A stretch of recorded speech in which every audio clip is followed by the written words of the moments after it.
마태복음서 15장 1절부터 9절까지 읽겠습니다. 그때 예루살렘에서 바리새파 사람들과 율법학자들이 예수께 와서 말하였다. 당신의 제자들은 어찌하여 장로들의 전통을 어기는 것입니까? 그들은 빵을 먹을 때 손을 씻지 않습니다. 예수께서 그들에게 말씀하셨다. 그러면 너희는 어찌하여 너희의 전통 때문에 하나님의 계명을 어기느냐?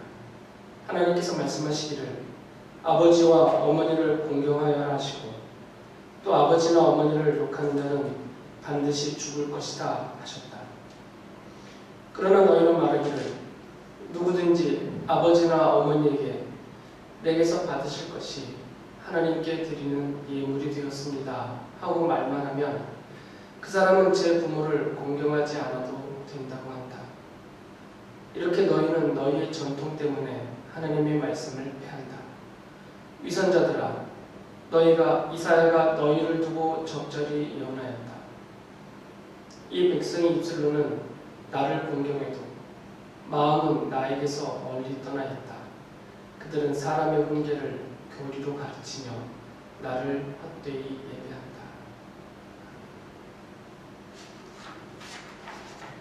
제가 감기가 걸려서 목소리 상태가 좋지 않습니다.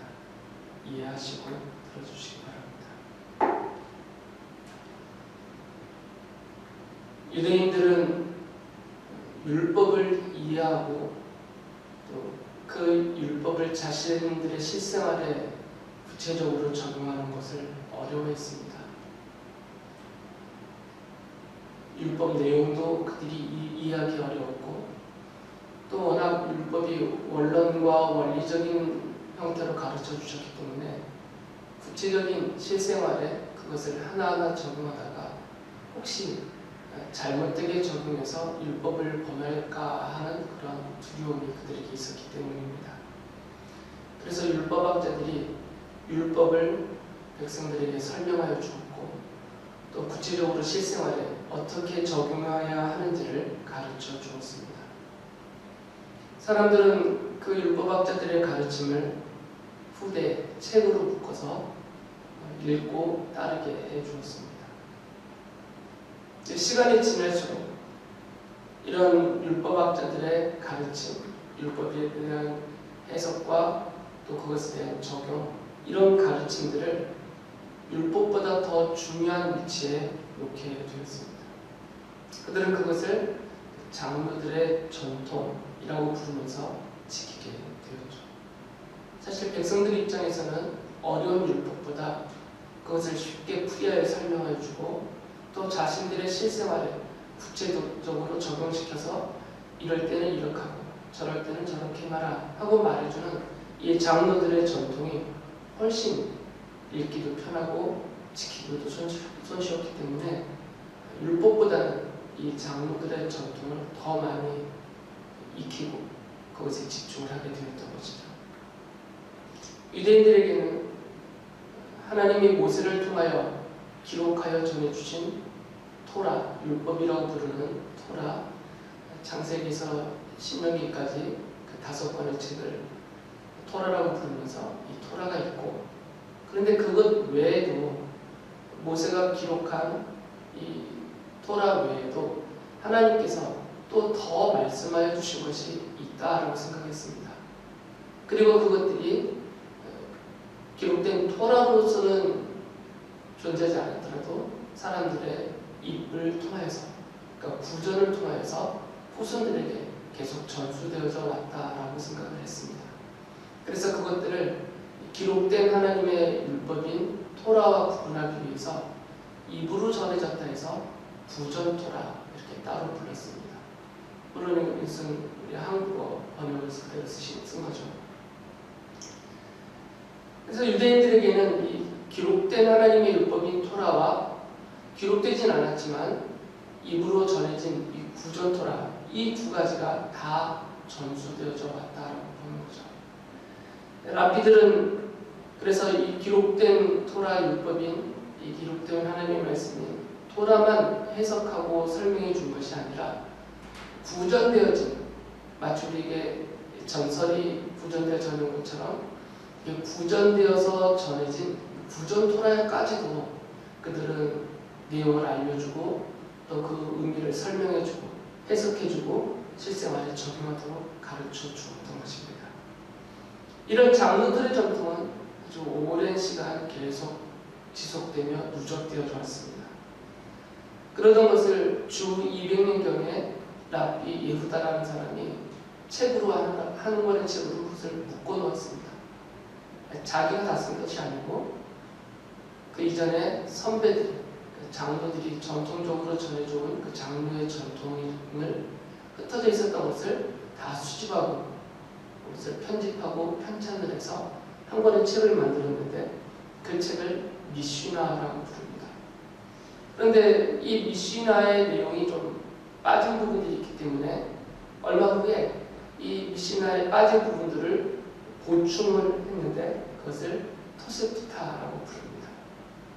이 미시나와 토세프타를 해석하고 거기에 랍비들이 주석을 추가로 달아놨어요. 그것을 게마라라고 부릅니다. 탈무드는 바로 이 미시나와 게마라를 합쳐놓은 것이에요. 이 탈무드가 지금 유대교의 핵심이죠.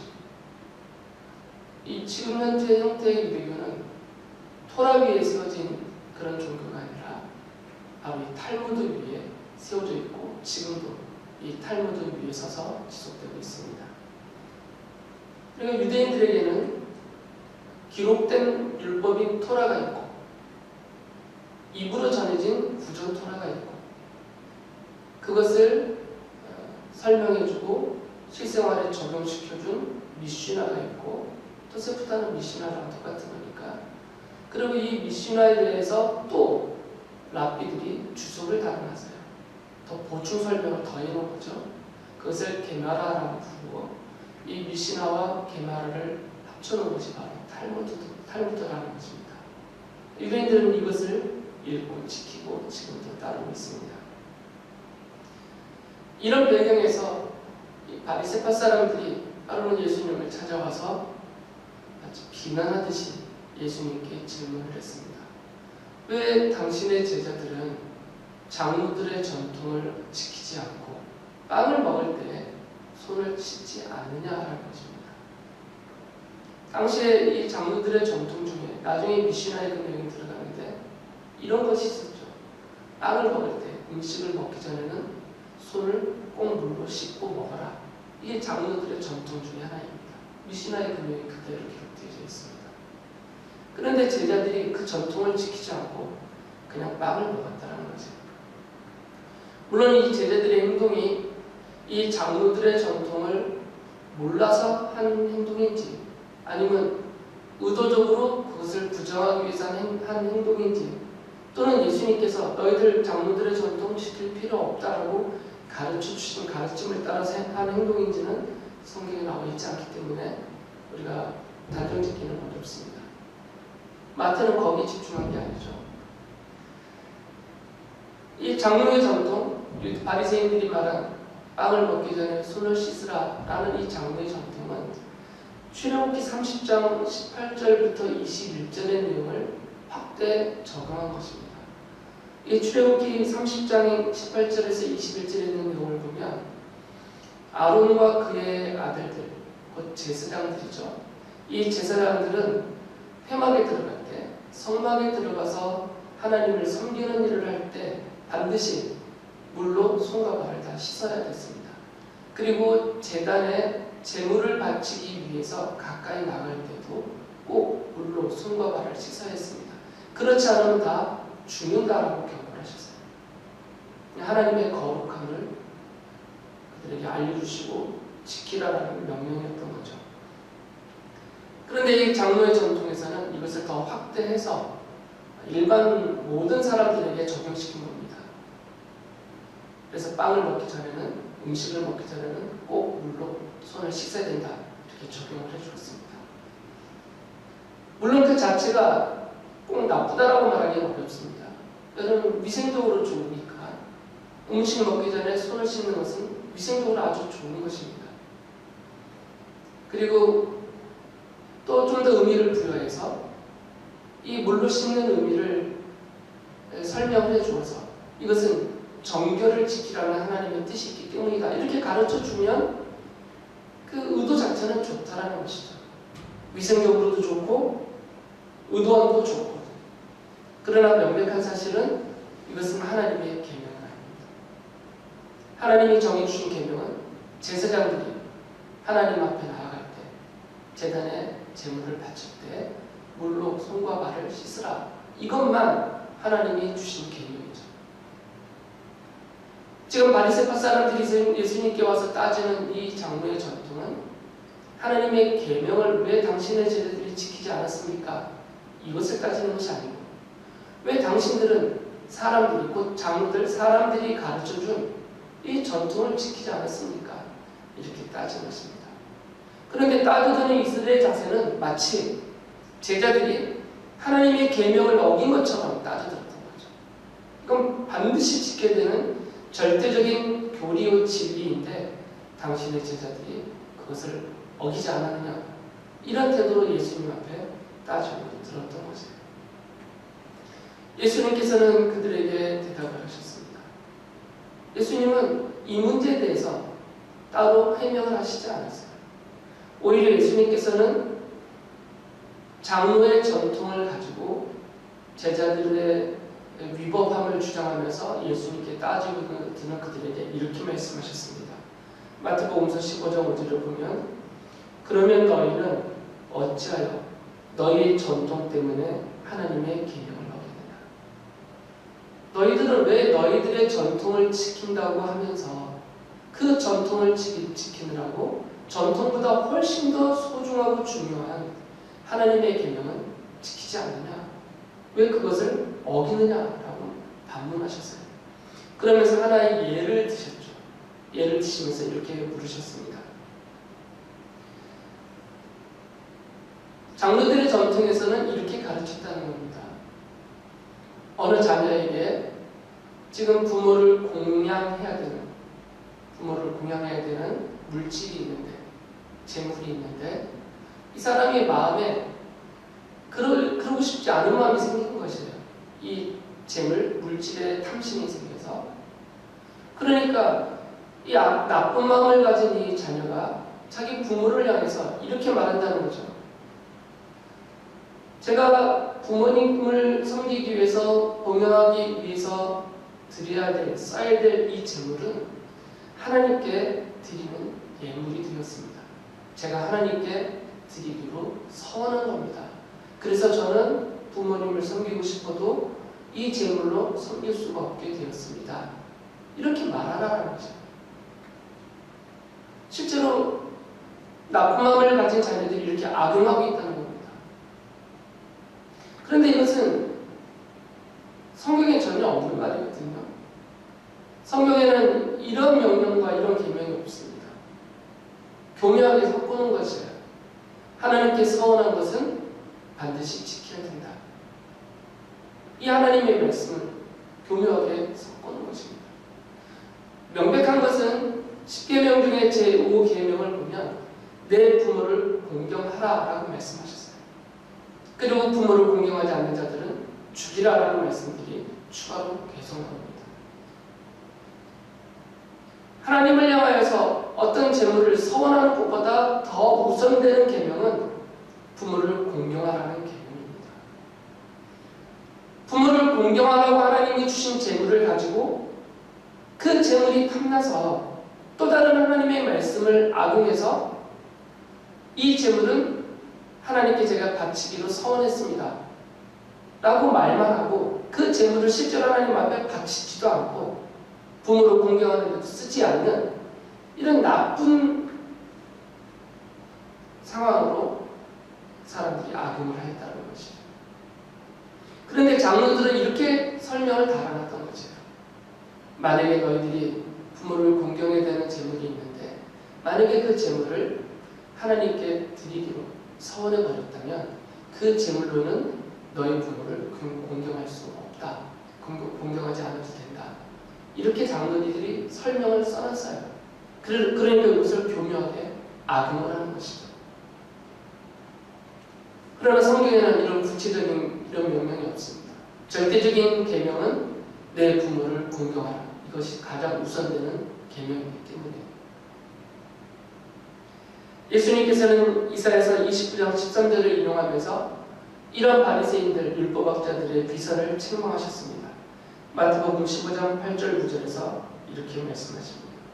이 백성이 입술로는 나를 공경해도 마음은 나에게서 멀리 떠나 있다. 그들은 사람의 훈계를 교리로 가르치며 나를 헛되이 예배한다. 물론 랍비들이 이런 전통을 율법을 해석하고 설명해주고 구체적인 실생활에 적용시켜주는 이런 설명들을 이런 주석들을 써낼 때 악한 의도를 갖고 시작하지는 않았을 것입니다.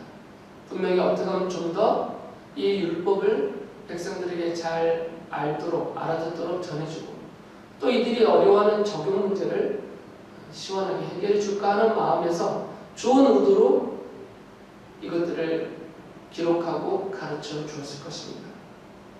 그러나 그렇다 하더라도 이 좋은 의도로 율법학자들이 장로들이 전수해준 이 전통을 마음이 하나님을 떠나버린 나쁜 사람들은 악용하게 되어져 있습니다. 이 장로들의 전통이 오히려 그 악용할 수 있는 빌미를 준 것이죠. 그리고 그 전통이 이것을 악용하는 이 악한 사람들에게서 하나님의 말씀을 무시하게 만들어버리는 최악의 결과를 가져오게 만든 것이에요. 그렇기 때문에 예수님이 강조하신 그것입니다. 아무리 좋은 의도가 있더라도 또 그것을 가르치고 있는 그 사람이 아무리 권위가 있고 좋은 사람이라고 하더라도 사람일 뿐이기 때문에 이 사람의 훈계를 교리로서 진리로서 가르치면 안 된다는 것입니다. 명백하게 성경에 기록되어져 있는 하나님이 기록하게 하신 그 기록들만 하나님의 말씀으로 가르치고 받아들여야 한다라고 말씀하신 것이죠. 하나님의 말씀을 쉽게 설명하겠다거나 또는 이해를 돕겠다는 의도로 하는 말들을 절대적인 진리인 것처럼 그렇게 가르치면 그리고 따르면 안 된다라는 말씀입니다. 사도 요한은 자신이 받은 계시를 기록하면서 그것이 요한계시록이죠. 그 말씀에 아무것도 더하거나 빼지나 하지 말라고 했습니다. 요한계시록 22장 18절 19절을 이렇게 말씀하십니다. 누구든지 여기에 무엇을 더 붙이면 하나님께서 그에게 이 책에 기록한 재앙들을 더 붙이실 것이요. 또 누구든지 이 예언의 책에 기록한 말씀에서 무엇을 없애버리면 하나님께서 이 책에 기록한 생명나무와 그 거룩한 도성에서 그가 누릴 몫을 없애어 버리실 것이다. 기록한 그 하나님의 말씀 외에는 이것 외에 어떤 것도 더하지도 말고 빼지도 말라고 했어요. 이 장로들의 전통은 더해진 것입니다. 심하게 더해져서 아예 이 기록된 하나님의 말씀, 이 계시가 덮여버릴 정도였어요. 그리고 이 장로들의 가르침에서는 하나님의 말씀을 적용, 해설, 설명하는 과정에서 빼기도 했습니다. 명백하게 그 반대의 내용이 기록되어 있음에도 불구하고 그것을 무시하게 했다는 것이죠. 그래서 예수님께서는 이 사람의 전통을 가르치는 자와 또 그 가르침을 따르는 사람들을 눈먼 사람들이라고 비유하면서 둘 다 구덩이에 빠질 것이다. 둘 다 망할 것이다 라고 경고했어요. 앞을 보지 못하는 사람은 앞을 잘 보는 사람이 이끌어줘야 됩니다. 그런데 그 앞을 보지 못하는 사람을 앞을 보지 못하는 사람이 이끌어가면 둘 다 길을 제대로 찾지 못하여서 깊은 구덩이에 빠지게 된다는 것이죠. 지금 이런 상황이 되어져 버렸다는 것입니다.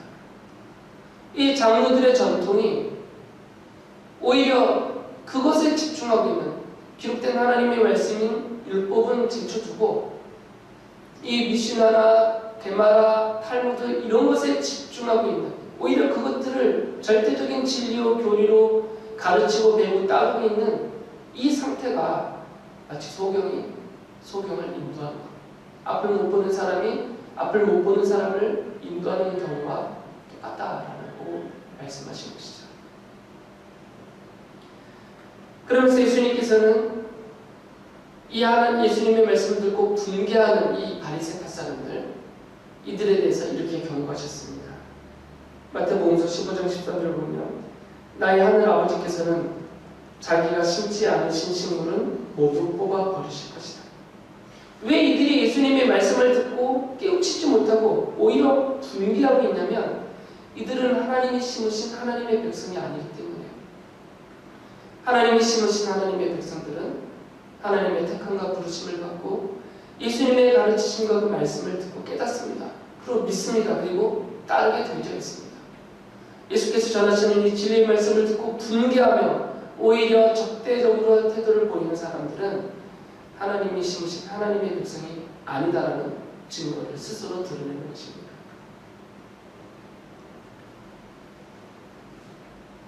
교회에서 전통적으로 알려준 것들이 있습니다.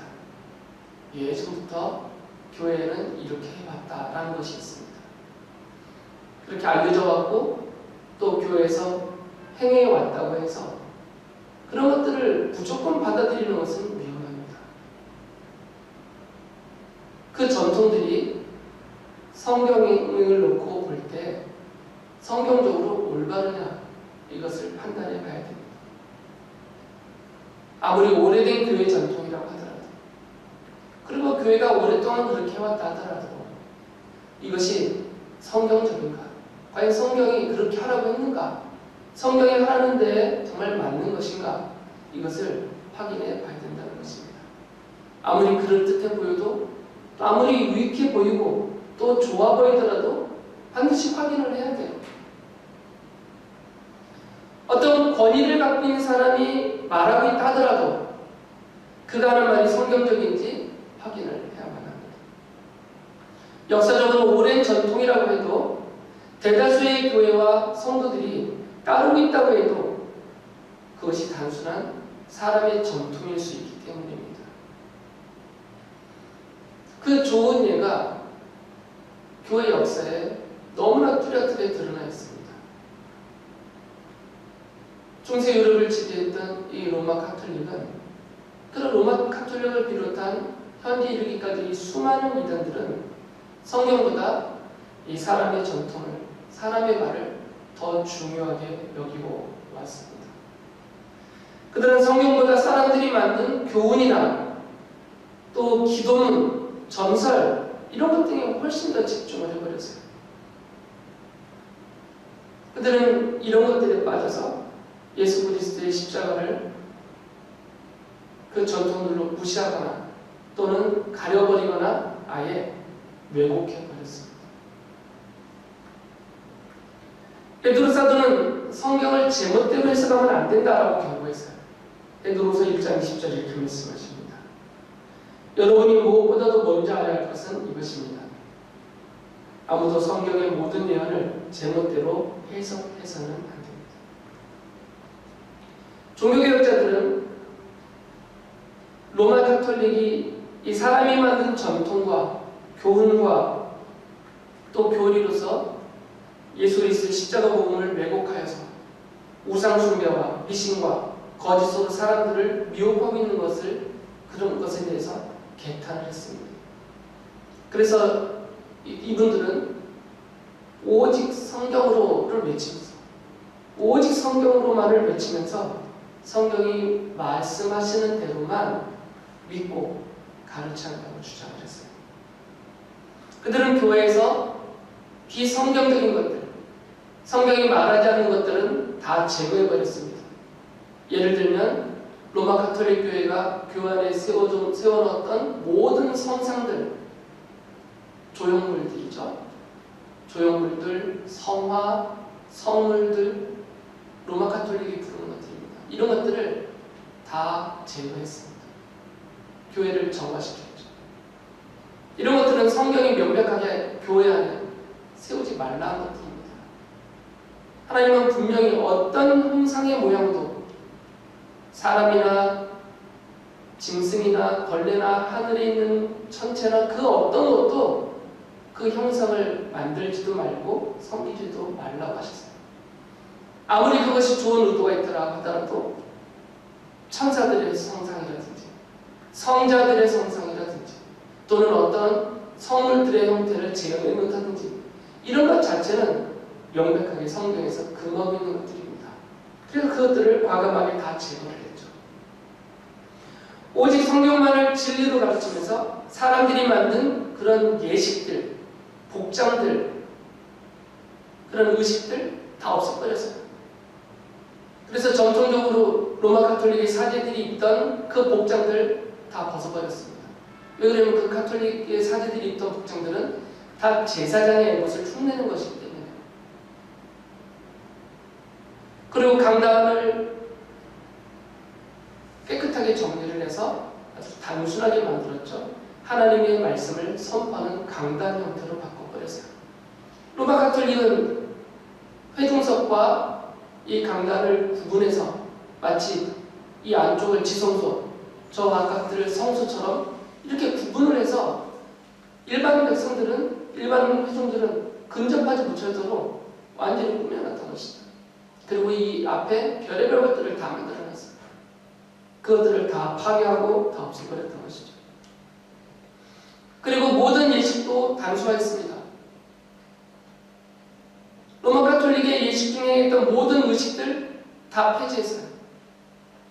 향을 피우고 물을 뿌리고 돌아다니면서 하는 모든 의식들, 마치 구약의 제사장이 성소 안에서 했던 것을 흉내내듯 하는 그런 것들 다 없애버렸습니다.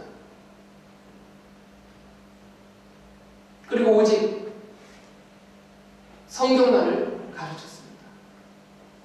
하나님만을 찬미했고 오직 하나님의 이름으로 기도를 했고 어떤 성자나 어떤 숭배의 대상이 되는 그들의 이름을 중보자로 세워서 그들의 이름으로 기도하지 않고 오직 성경이 말씀하신 대로 예수 그리스도의 이름으로만 하나님 앞에 기도하면서 그 이름으로만 하나님을 찬양하면서 오직 그 이름으로만 기록된 하나님의 말씀을 선포하고 가르쳤습니다. 오늘날의 교회와 성도는 바로 그분들이 피 흘리면서 되찾아준 이 성경 위에 서야 합니다. 안타깝게도 여전히 현대의 교회 안에는 성경이 말하지 않는 것들이 많이 들어와 있습니다. 가르침 중에도 있고 예배 순서와 의식 중에도 있고 교회 안을 장식하는 것들 중에도 포함되어 있습니다. 여전히 이런 전통들, 사람들이 만든 전통들에서 완전히 벗어나지 못한 그런 안타까움도 있습니다. 그러나 명백한 것은 이 종교개혁을 피 흘려가며 완수해냈던 우리 믿음의 선배들이 목숨을 바쳐 지켜왔고 세워놓은 이 성경이 우리들에게 되찾아 돌려준 사제들이 독점하고 있었던 그 성경 위에 교회는 세워져야 됩니다. 그래서 성도들은 자신이 알고 있는 것과 또 익숙하게 받아들이고 따르고 있는 것들이 과연 성경적인지, 성경에서 그렇게 말하고 있는지 진지하게 분별해 봐야 됩니다. 그것들이 성경적인지 아니면 사람들이 만들어서 가르치고 전하여 준 것인지를 구분해야 합니다. 어떤 권위 있는 목사님이 말했다 하더라도 다른 교회들이 다 그렇게 한다고 하더라도 교회들이 전통적으로 해왔다고 하더라도 과연 그것이 성경적인가 확인해야 됩니다. 너무나 중요한 문제이기 때문에요. 사람이 만든 전통을 하나님의 말씀인 것처럼 속이는 사람들의 말과 가르침을 따르면 함께 망하기 때문입니다. 그렇기 때문에 성도는 성경을 읽어야 합니다. 스스로 읽어야 됩니다. 들으려고만 하지 말고 힘써서 스스로 읽어야 합니다. 최선을 다해서 읽어야 합니다. 그리고 그 성경을 배워야 됩니다. 올바르게 가르치고 있는 가르침을 따라서 자신의 부족한 부분이 있다면 그 부족한 부분은 배워야 됩니다. 물론 당연히 그 가르치는 자를 잘 구분을 해야 됩니다. 분별을 해야 됩니다. 그가 성경을 말하고 있는지, 사람의 말을 하고 있는지, 사람의 전통을 전하고 있는지 잘 구분해서 배워야 됩니다. 그리고 성경 하나님께서 깨닫게 해주시는 대로 사람의 말을 따르지 말고, 사람의 전통을 따르지 말고, 오직 성경이 말씀하시는 대로 믿고 깨닫고 힘써 실천하면서 살아가야 됩니다. 교회와 성도는 바로 성경 위에 세워져 있기 때문입니다. 오직 성경으로 믿고 살아가는, 그래서 오직 성경으로 약속된 그 은혜와 복을, 그 구원과 평화와 하나님의 은총을 누리는 모든 교회와 성도들 되시기 바랍니다.